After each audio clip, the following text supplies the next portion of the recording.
नमस्कार Kalinga Odisha digital news को स्वागत।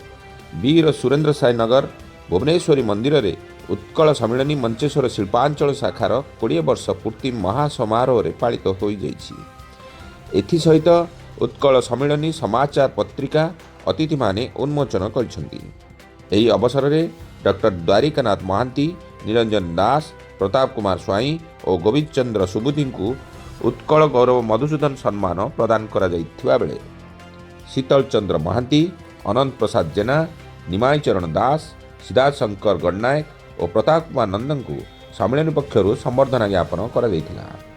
मुख्य अतिथि भाव सम्मेलन उपदेष्टा सताई पुरुष पद्मचरण नायक जोगदे विधानसभार नाम मधु मंडप और उत्कल मंडपर नाम उत्कल गौरव मंडप रखिबा दाबी करथिले। 1903 रे ईदगाह पड़िया ठारे उत्कल सम्मिलनी प्रतिष्ठा दिवस अवसर में उत्कल गौरव मधुसूदन दास स्वभाव कवि गंगाधर मेहर को देइथिबा फूलमाल आज पर्यंत साइती रखिछन्ति बोली गंगाधर मेहर प्रतिष्ठान अध्यक्ष तथा स्वभाव कवि दायर मिहिर मेहर मुख्य वक्ता भाव जोगदे कहिथिले।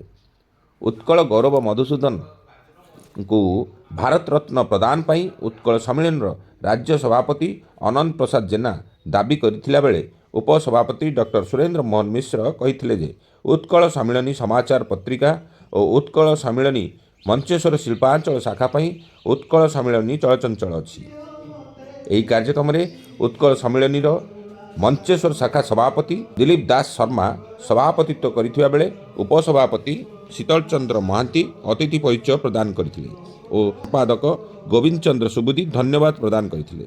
भुवनेश्वर आम प्रतिनिधि पुष्पलता रिपोर्ट। उत्कल सम्मेलन मंचेश्वर शिल्पांचल शाखार सभापति आज मु आनंदित एवं आम समस्त आनंदित उत्कल सम्मेलन मंचेश्वर शिल्पांचल बहु 20 वर्ष पूरण करिছে।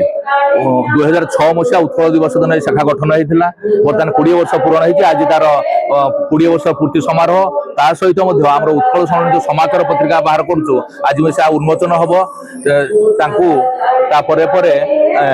आमर विभिन्न कार्यक्रम रही तेणु आम ये बर्तमान आउ बेसी मुझे कहूने आपण मानक अनुरोध करी समस्ते आपण मैंने आम सहित सामिल हूँ। उत्कल सम्मेलन केमती आगू जो ओडिया अस्मितार कथा केमती आगू जो पत्रिकार उत्कल सम्मेलन समाचार मो डॉक्टर सुरेंद्र मिश्र मो उत्कल सम्मेलन राज्य हूँ उपसभापति एवं पूर्वतन अध्यक्ष पारादीप महाविद्यालय।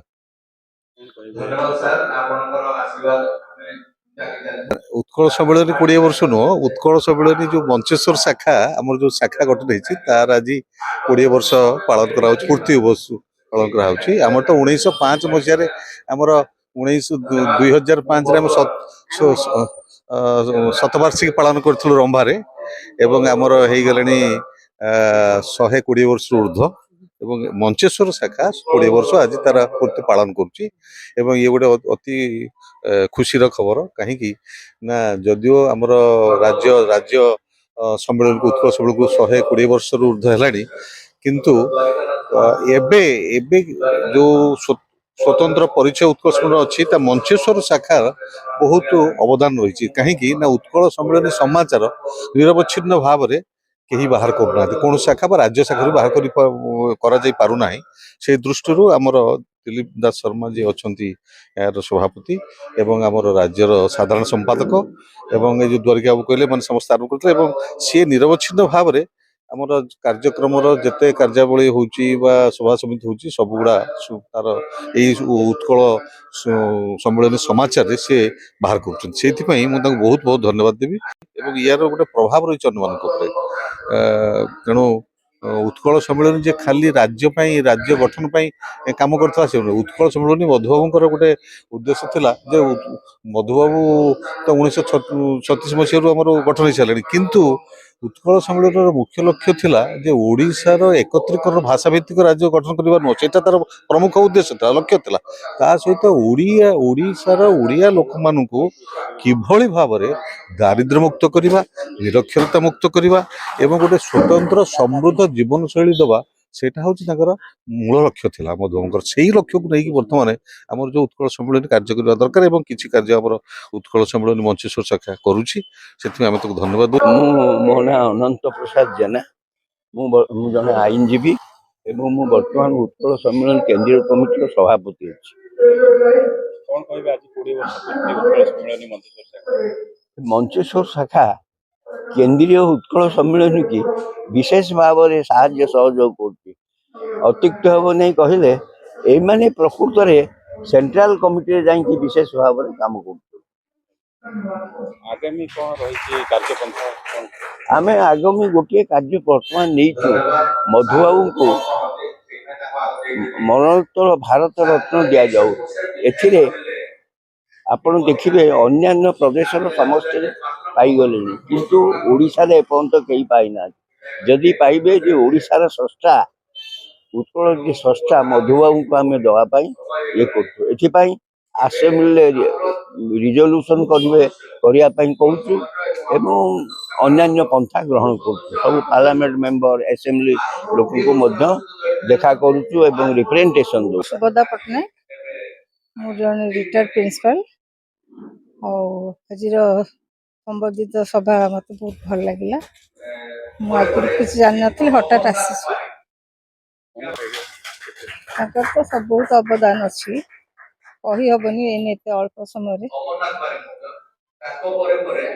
ଆଉ ମୁଁ ବହୁତ କମ୍ ଆସେ, କାହିଁକିନା ମୁଁ ଏତେ ସମୟ ନଥାଏ। ଯେତେ ଯୋଉଟା ଅତି ଇମ୍ପୋର୍ଟାଣ୍ଟ ହୁଏ ଟିକେ ଆସେ। ମୁଁ ଖାଲି ଗୋଟେ କହିବି, ଉତ୍କଳ ସମ୍ମିଳନୀକୁ ଖାଲି ବୟସ୍କ ଲୋକ ବେଶୀ ଅଛନ୍ତି, ସେ ୟଙ୍ଗ ଲୋକକୁ ଆଣିବାକୁ ଚେଷ୍ଟା।